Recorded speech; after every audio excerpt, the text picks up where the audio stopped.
Hi everybody, it's Eleanor in Eleanor's Place. Another little gardening update of where we're up to.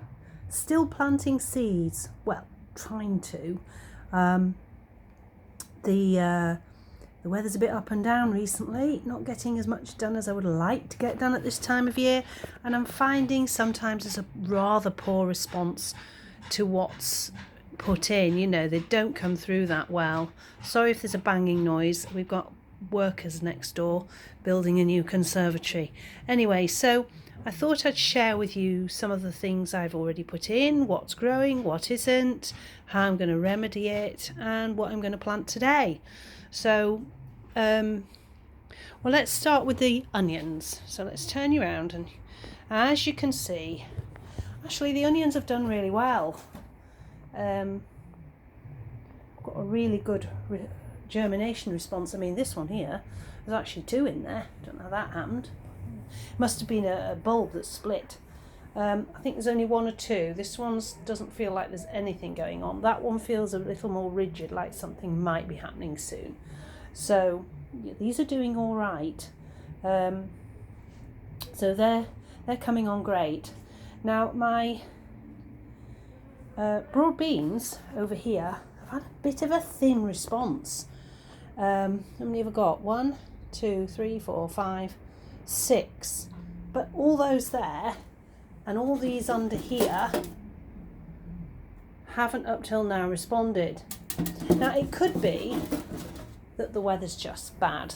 So what I've tried to do, you know, it's been a bit cold. Even though they're in a greenhouse, it's a bit cold, especially at night, which can put them off germinating. But I'm starting to wonder if I'm using seed that's just had its day. So I've been out today and I've got myself another packet of the of broad beans from Wilkinson's Aquadulce, and we're going to see if we can remedy the problem with the broad beans, because I have noticed one or two of them. Here's one. They're rotting, and that's a sign that they're not doing very well at all. I think it's old seed.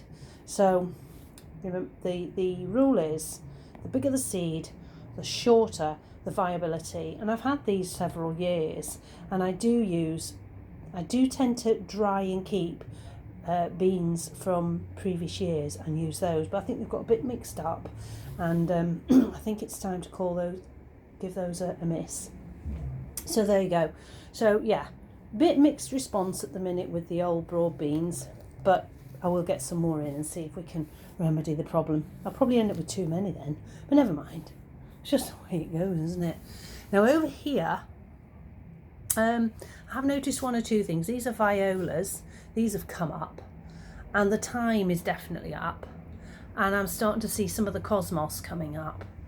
The tomatoes, there's no sign in either of those tomato pots at the moment. The melons, well, the melon I had to redo.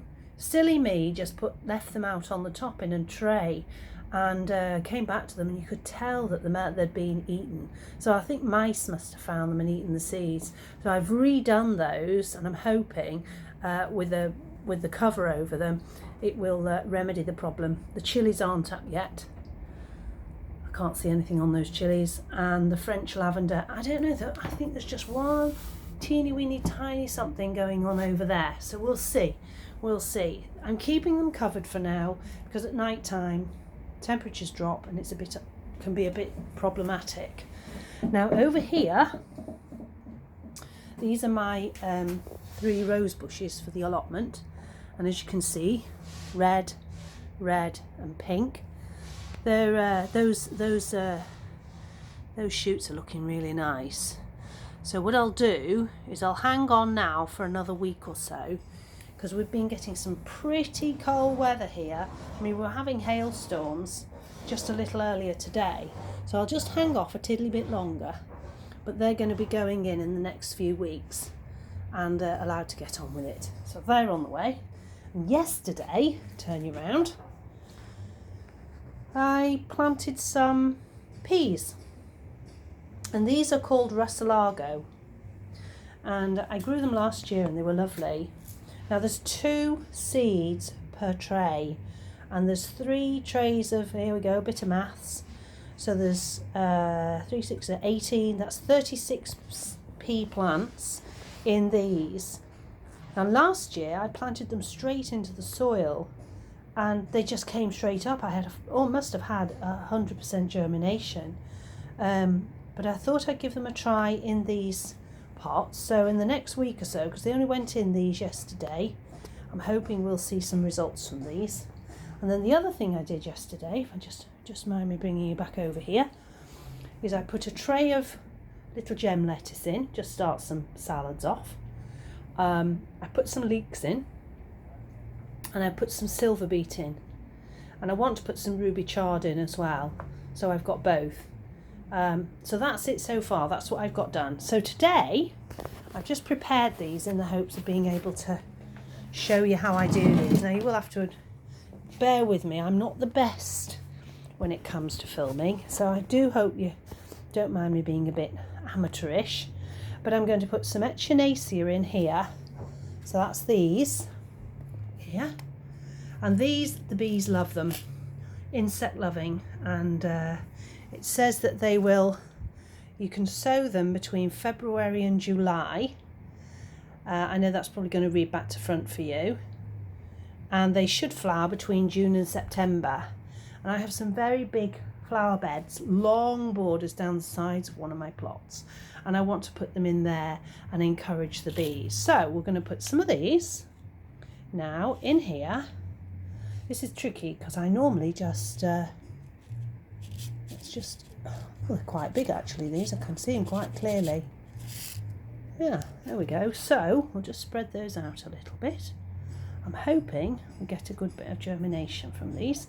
So that's the echinacea. It's a bit difficult to sow seeds when you've got something in your hand. Right, now the other one I'm going to put in is some kale. Now I grow two types of kale. I like to grow the purple, which is this one called Scarlet, this one. And I also grow the green. But I'll just do the purple one today and I'll carry on and do the green one next time. Oh, this is tricky. This is really tricky because I'm trying to hold the camera and sow some seeds at the same time. There we go, there's the kale in. I'll cover them all with a bit of compost in a minute. And then I'm putting in some Savoy cabbage. I love Savoy cabbage. I love it. It's fantastic. What's that one called? Virtus. So there we go. Savoy cabbage. Here we go. Try and keep your camera steady. That's it, in they go. I like to do them in little pots. There's only me and my husband eats these. I don't need masses of them, but equally I like to have follow-ons. So I've done these now, middle of March, and then probably about middle of April or early April-ish, I'll put some more in, so I've got a follow-on crop, because you get loads at once and then nothing else. Right, we've got cauliflowers here. These are just your standard all year round cauliflowers.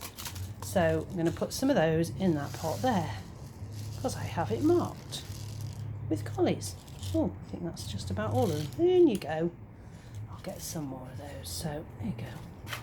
So that's all those. So we put a bit of compost over the top. Gosh, it is tricky this.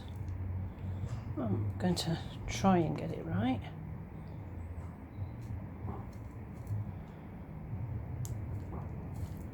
Over the top of those, there we go, that will do. Level it out, press it down, make sure everything's covered up in its little bobos. There we go, and we'll water those and the job will be a good one. Where's my watering can? Sorry about this, you're getting whacked about a bit. Right here, oh, hang on a minute, I better just move the packets of seed out the way, otherwise we could have a bit of a disaster. We don't really want those to get wet. There we go. Right, here we go. Give them a little water. Good luck, fellas. Grow for mama. Now what we're going to do now is we're going to put those, I'm going to put those in here. There we go. So that's the collies. Let's move these up a bit, make a bit of room. That's the collies. There's the echinacea. In you go, make a bit of room. That's the kale. At this time of year, you really do need to give them a bit of extra heat. And this is the Savoy cabbage going in. So let's just get that in there. That's it, a bit wacko. There we go. And they're all in. Now, I like to keep them covered at this time of year because, oh, hang on a minute, that's it, because otherwise, come night time, the temperatures drop too much and you're just not giving them a fighting chance. So I keep them covered so that night time they have a chance. So these little propagators are quite good, but the two at the back that have gone yellow, I think they started out looking exactly like this one here at the front. It's amazing what sunshine does to them, isn't it? That was just a box that had been left in the shed, and when I looked inside it was a brand new propagator. I thought, we'll have that. So there you go. So we've got things on the go, and I'm trying to get a bit of all sorts on the go, really. So we've got a nice little mix going on. It's terribly exciting. I know that it can be a bit difficult because you want to put everything in, but the weather really is a little bit wacko at the moment, and you've got to hold off. I mean, just last week I put some shallots in here at my mum's. They're just in that bed there, right in front of the window. I put the shallots in. They should be fine. My shallots are in at the allotment, and they've been in since last October, November time, and they're all coming up now, so these won't be far behind. So there's still loads to do, but frustratingly can't get to a lot of it because the weather's just not with me, and I'd started off so strongly as well. But never mind, I'll just have to get out there and make up time as soon as I can. So there you go, we're getting on with it. There's things coming up nicely. These won't be long before I'll be putting them in at the allotment. I'll just enrich the soil before I put these in. Probably dig in some compost or something, or a bag or two of compost, so that they're given as much of a good chance as they can to get started. I'll give them a couple more weeks. Hopefully the weather will get a bit more clement and they'll be in, and then at least something will look like it's happening. Because at the moment the allotment looks really neat and tidy and everything. It does, but there's nothing in it. It's just bare soil and grass paths, and that's not what it's meant to be. So we'll just have to keep going, and hopefully some of this stuff will start to come through soon. The weather will pick up, Mother Nature can do its thing, and it'll all romp away. Right, I'll leave you to it for now. If you found this useful, give me a like or possibly subscribe. That would be nice. And I hope to be able to come back to you shortly with some more information. I'll speak to you soon. Bye bye.